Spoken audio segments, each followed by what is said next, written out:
योग साधना के लिए बहुत ही उत्सुक रहते हैं। हर समय प्रयत्न करते रहते हैं। रवि देवल जी, रवि देवल जी हैं क्या? शायद रवि देवल जी दिखाई नहीं पड़ रहे हैं मुझे। रवि देवल जी, रवि देवल जी, रवि देवल जी लगता है लीव कर गए हैं, उनको शायद किसी और प्रोग्राम में जाना होगा। जैन भाई जी, आवाज आ रही है? हाँ जी, आ रही है जी, आ रही है। हाँ, रवि भाई जी आ गए। हाँ, लेकिन आपने रोक लिया। आप सभी हाँ। को जय और गणतंत्र दिवस एवं बसंत की ढेर सारी आप सभी को शुभकामनाएं। और आज मैं एक कविता आपके सामने लेकर आया हूँ। बहुत मुश्किल होता है अपनी पहचान मिटाकर एक दूजे के रंग में रंग जाना।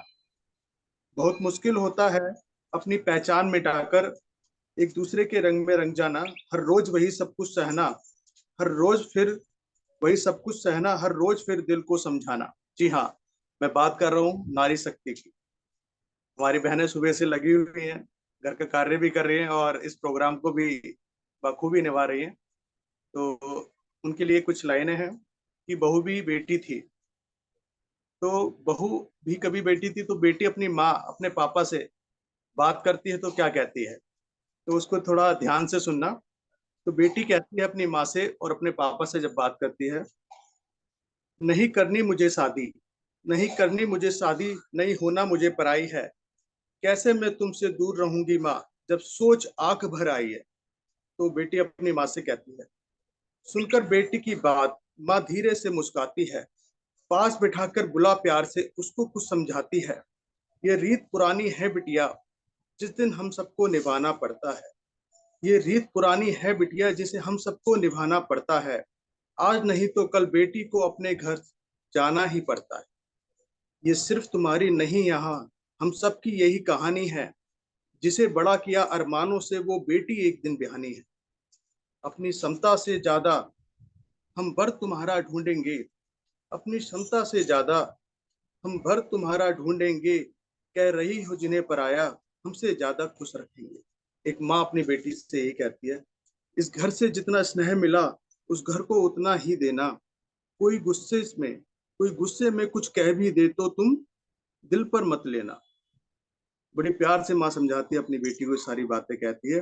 फिर आगे कहती है, जो आभूषण जहां के लिए बना हो, जो आभूषण जहां के लिए बना हो उसी जगह पर सस्ता है।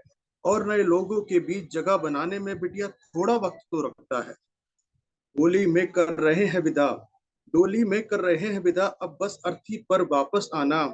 कभी हृदय आहत भी हो, कभी हृदय आहत भी हो तो तुम खुद ही खुद को समझाना। बड़ी नम आंखों से माँ बेटी से कहती है। धीरे धीरे तुम एक दिन उस घर के रंग में रंग जाओगी, इस घर के लिए पराई हो और उस घर का हिस्सा बन जाओगी। सारी बातों की गांठ बांध माँ, सारी बातों की गांठ बांध माँ। जब बेटी अपने ससुराल आती है, फिर याद आता है, फिर उसको बात करती है अपनी माँ से, कहती है। सारी बातों की गांठ बांध माँ, मैं संग अपने ले आई थी, पर ना जाने क्यों इस घर में मैं अभी उस घर से के लिए पराई थी। बेटी कहती है, पर ना जाने क्यों इस घर में भी और उस घर में भी मैं ही पराई थी। हर काम में करना चाहती हूँ जो मुझे नहीं आता है, पर थोड़ी सी गलती हो जाने से जैसे यहाँ गुनाह हो जाता है। क्या यही सिखाया है माँ ने तुम्हारी, हर रोज मुझसे सब कहते हैं। सब छोड़ आई जिनकी खातिर वो भी अक्सर चुप रहते हैं, सब छोड़ आई जिनके खातिर वो भी अक्सर चुप रहते हैं। सुबह सवेरे जल्दी उठकर हर काम में मैं अपना निपटाती हूँ। कोशिश कर कोशिश करके हार गई माँ, पर मन जीत ना पाती हूँ। अपने सारे अरमानों की फिर एक चादर ओढ़ सो जाती हूँ। समझाया था जैसे तुमने वैसा तो कुछ भी नहीं पाती हूँ। हर रोज आंख नम होती है, हर रोज हृदय भर आता है। हर रोज आंख नम होती है, हर रोज हृदय भर आता है। बहू भी बेटी होती है, कोई समझ नहीं पाता है। कहने को हर रिश्ता अपना, कहने को हर रिश्ता अपना, पर अपनेपन को कोसों दूरी है। ये कैसी रीत है दुनिया की माँ, कैसी मेरी मजबूरी है। ना जाने कब ये घर मुझे पूरे मन से अपनाएगा।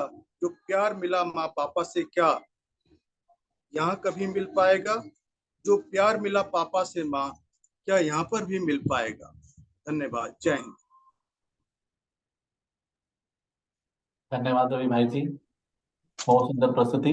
और कल रात ही इनसे बात हुई थी रवि भाई से, और उन्होंने कल रात भी अपना नाम लिखाया, 10:30 के करीब बात हो रही थी, और ये सुंदर प्रस्तुति तैयार की, बेटी की एक कहानी, क्योंकि वो सही है।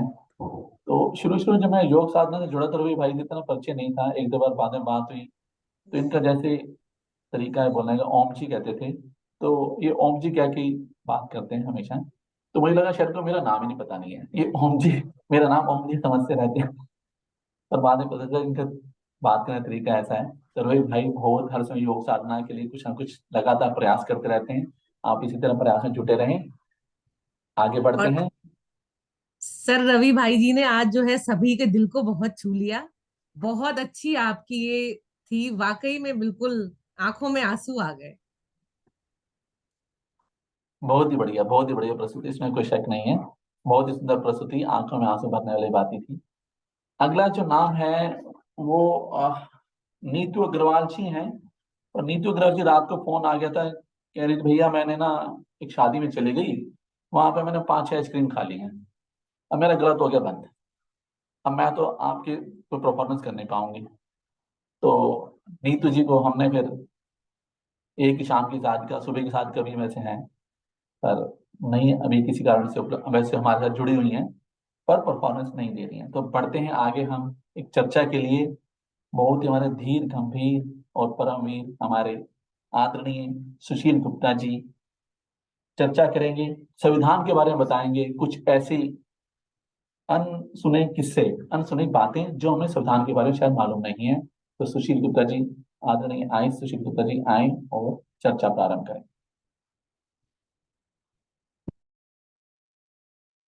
सभी को चौहत्तरवें में गणतंत्र दिवस की बधाई एवं बसंत पंचमी की बधाई। मैं ज्यादा समय नहीं लेते हुए, क्योंकि ऑलरेडी हम लोग डिले हो गए हैं, कुछ unknown facts about the Republic day, मतलब 26 जनवरी के बारे में। ऐसे तो हिस्ट्री में लोगों ने पढ़ा भी होगा, लेकिन बहुत से ऐसे फैक्ट्स हैं जो आज भी, जैसे मैंने जब रिसर्च किया तो मैंने पाया कि मुझे भी नहीं मालूम था ये बातें, तो उसको मैं आप लोगों से शेयर करना चाहता हूँ 26 जनवरी के बारे में। 26 जनवरी को हर साल गणतंत्र दिवस के रूप में मनाया जाता है। इस दिन राजपथ पर गणतंत्र दिवस समारोह का आयोजन किया जाता है। राजपथ, जो अब कर्तव्य पथ के नाम से जाना जाएगा इस साल से। 26 जनवरी 1950 को भारत का संविधान लागू हुआ था। तब से 26 जनवरी की तिथि बेहद खास हो गई। हर साल इस दिन गणतंत्र दिवस के रूप में सेलिब्रेट किया जाता है। हर साल 26 जनवरी का कार्यक्रम राजपथ पर आयोजित किया जाता है, जो कर्तव्य पथ हो गया है। यहाँ भारत के राष्ट्रपति राष्ट्रीय ध्वज, नेशनल फ्लैग फहराते हैं। आज भारत अपना 74वां गणतंत्र दिवस मना रहा है। इस मौके पर हम आपको बताएंगे गणतंत्र दिवस से जुड़ी वो बातें जिनके बारे में तमाम लोग नहीं जानते हैं। हमारे देश के संविधान को लिखने का काम 26 नवंबर 1949 1949 को पूरा हो गया था, लेकिन इसे 26 जनवरी 1950 में देश में लागू किया गया। इसकी वजह यह थी कि आजादी से पहले 26 जनवरी 1930 को पूर्ण स्वराज का प्रस्ताव लागू हुआ था। इस दिन भी तिरंगा फहराया गया था, इसलिए इसे इस तिथि को स्वतंत्रता सेनानियों के लिए बहुत महत्वपूर्ण थी।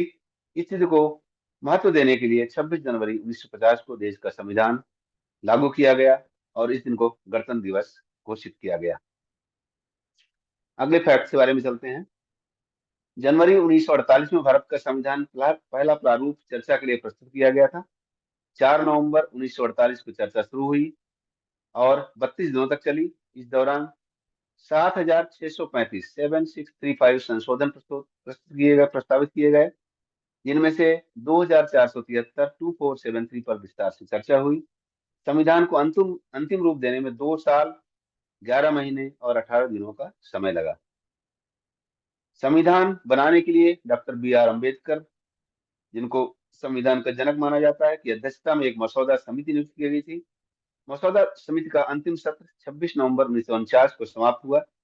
हमारा संविधान तैयार हो गया था उस दिन और सभी की सहमति से संविधान को अपनाया गया 26 जनवरी 1950 को, जैसा मैंने उसके बारे में कुछ रीजन बताए। संविधान के बारे में और भी इंपॉर्टेंट चीजें हैं। भारत का संविधान को बैग ऑफ बारोइंग्स, मतलब हमने कई जगह से इकट्ठा करके कई जगह के संविधान को पढ़ करके और उसमें जो अच्छी बातें थी अपने संविधान में ली।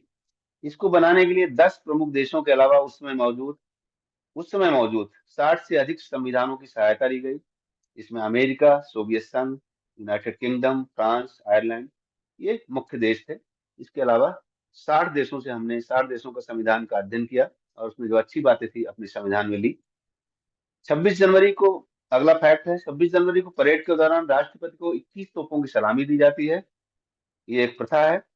21 तोपों की सलामी भारतीय सेना की 7 तोपों से दी जाती है, जिन्हें 25 पाउंडर्स कहा जाता है। पहली सलामी राष्ट्रगान शुरू होते ही दी जाती है और आखिरी सलामी ठीक 52 सेकंड बाद, मीन्स जो हमारा राष्ट्रगान समाप्त होता है। संविधान की मूल प्रति को हिंदी और इंग्लिश में प्रेम बिहारी नारायण रायजादा ने लिखा था। इसे लिखने में उन्हें पूरे 6 महीने का वक्त लगा था। हमारे संविधान को लिखने में पूरे 6 महीने का वक्त श्री प्रेम बिहारी नारायण रायजादा जी को लगा, जिन्होंने हिंदी और इंग्लिश दोनों में इसकी मूल प्रति लिखी। इस काम के लिए भारत सरकार द्वारा कॉन्स्टिट्यूशन हाउस में उनको एक कमरा आवंटित किया गया था। प्रेम बिहारी नारायण रायजादा ने संविधान लिखने के लिए सरकार से कोई भी मेहनताना नहीं लिया था। बस एक मांग की थी कि उनकी डिमांड थी कि वे संविधान के हर पेज पर अपना नाम लिखेंगे और आखिरी पेज पर अपने साथ अपने दादाजी का नाम भी लिखेंगे। अगला फैक्ट है, भारत का संविधान दुनिया का सबसे लंबा और सबसे विस्तृत संविधान है। संविधान के हर पेज को प्रेम बिहारी नारायण रायजादा ने खूबसूरत लिखावट और इटैलिक में लिखा है। जब संविधान लागू हुआ तब इसमें कुल 395 लेख, 8 अनुसूचियां निहित थी और यह संविधान 22 भागों में बटा हुआ था। 26 जनवरी की परेड के दौरान हर साल किसी न किसी देश के राष्ट्राध्यक्ष को अतिथि के तौर पर बुलाया जाता है। जैसे इस वर्ष मिस्र के राष्ट्रपति श्री अब्देल फताह जी आए हुए हैं। 26 जनवरी 1950 को आयोजित पहली परेड में अतिथि के रूप में, जो पहली परेड हुई थी हमारी 26 जनवरी 1950 को, अतिथि के रूप में इंडोनेशिया के राष्ट्रपति डॉक्टर सुकार्नो को आमंत्रित किया गया था। एक और फैक्ट है, 1950 से 1954 तक, मीन्स 5 साल का जो गणतंत्र दिवस समारोह था, वो इरविन स्टेडियम, जिसे अब नेशनल स्टेडियम कहा जाता है, किंग्सवे, लाल किला और रामलीला मैदान तक आयोजित किया जाता था। 1955 से गणतंत्र दिवस समारोह राजपथ पर, जो अब कर्तव्य पथ कहलाएगा, आयोजित किया जाने लगा है। 1955 में राजपथ पर आयोजित पहले परेड में अतिथि के रूप में पाकिस्तान के गवर्नर जनरल मलिक गुलाम मोहम्मद को आमंत्रित किया गया था। गणतंत्र दिवस एक 3 दिवसीय राष्ट्रीय त्योहार है जो 29 जनवरी को बीटिंग रिट्रीट समारोह में समाप्त होता है। बहुत बहुत धन्यवाद।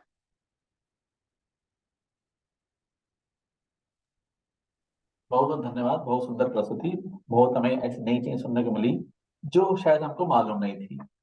और ये बहुत एक दुखद बात है कि हमारे बहुत से जो बच्चे हैं आजकल के, उनको ये भी पता नहीं कि गणतंत्र दिवस है ही क्या, किस लिए मनाते हैं। आपने सुशील जी बहुत अच्छी जानकारी दी, बहुत बहुत धन्यवाद। इसके अलावा ऐसे बहुत से देश भी हैं जहाँ का कोई संविधान लिखित है ही नहीं। अनरिटन कॉन्स्टिट्यूशन बहुत से कंट्री में भी है, वो पता नहीं कैसे अपनी देश को चलाते होंगे। चलिए ज्यादा समय लेते हुए आगे बढ़ते हैं। अगली जो प्रस्तुति है, बहुत सुंदर प्रस्तुति करेंगे, नृत्य की प्रस्तुति, प्रियंका कक्कड़ जी। इनका मैं पिछली परफॉर्मेंस में पिछली बार जो प्रोग्राम उसमें इनकी परफॉर्मेंस देखी थी, तो मैंने रिक्वेस्ट किया कि आप कृपया आकर नृत्य प्रस्तुत करें देशभक्ति गीत पे, तो उन्होंने मेरी बात का मान रखा, बहुत बहुत धन्यवाद। और नृत्य प्रस्तुत करें तेरी मिट्टी में मिल जाऊं। आए प्रियंका जी, और सुंदर नृत्य की प्रस्तुति करें। आप सभी को हरिओम, मेरा सुप्रभात। गणतंत्र दिवस की सभी को हार्दिक शुभकामनाएं। तो सबसे पहले मैं चाहूंगी कि एक बार आप मेरी वॉइस चेक कर लीजिए प्लीज।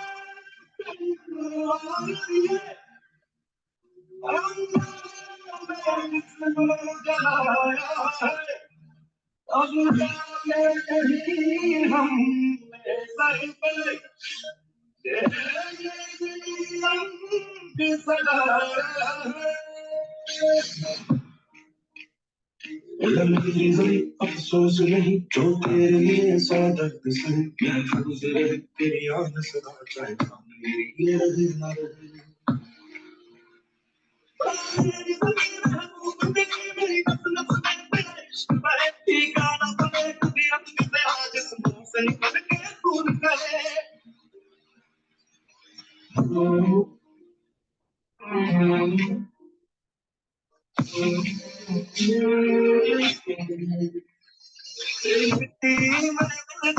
गुल बन के खिल जाए सी दिल की याद तेरी नदियों में बह जावा तेरे खेतों में लहरा इतनी सी दिल की आरज़ू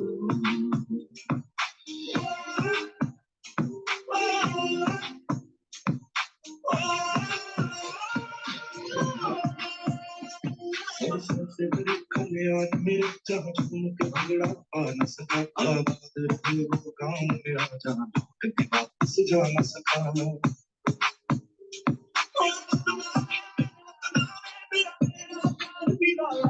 कुर्बान हुआ तेरी असमत पे मैं कितना नसीब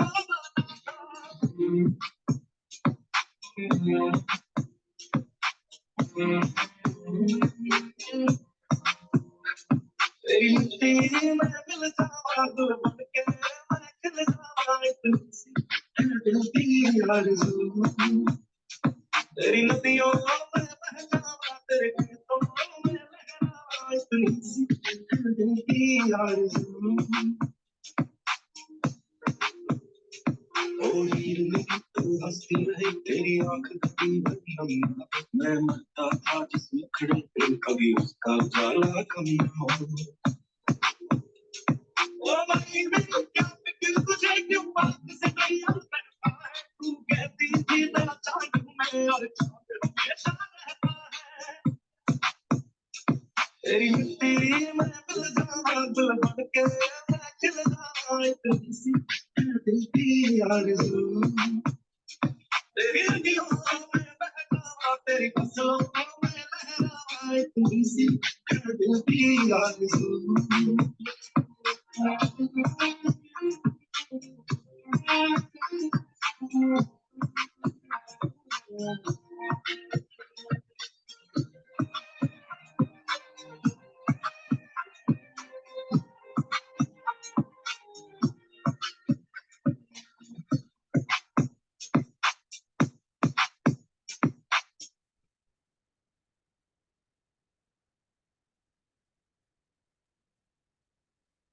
बहुत ही बढ़िया, बहुत ही शानदार प्रस्तुति। और इस प्रस्तुति की वजह से स्टैंडिंग ओवेशन बनता है। प्रियंका जी, आपने बहुत ही शानदार परफॉर्मेंस दी, बहुत ही बढ़िया, सबका मन मोह लिया। बहुत बहुत धन्यवाद। आप जुड़े, कुछ कहना चाहते हैं आप? ठीक है, धन्यवाद जी। तो आगे बढ़ते हैं एक देशभक्ति गीत लेके। तो उस देशभक्ति गीत के लिए मैं बुलाना चाहता हूँ पवित्र सुंदरता, आए और इस गीत को सुनाएं।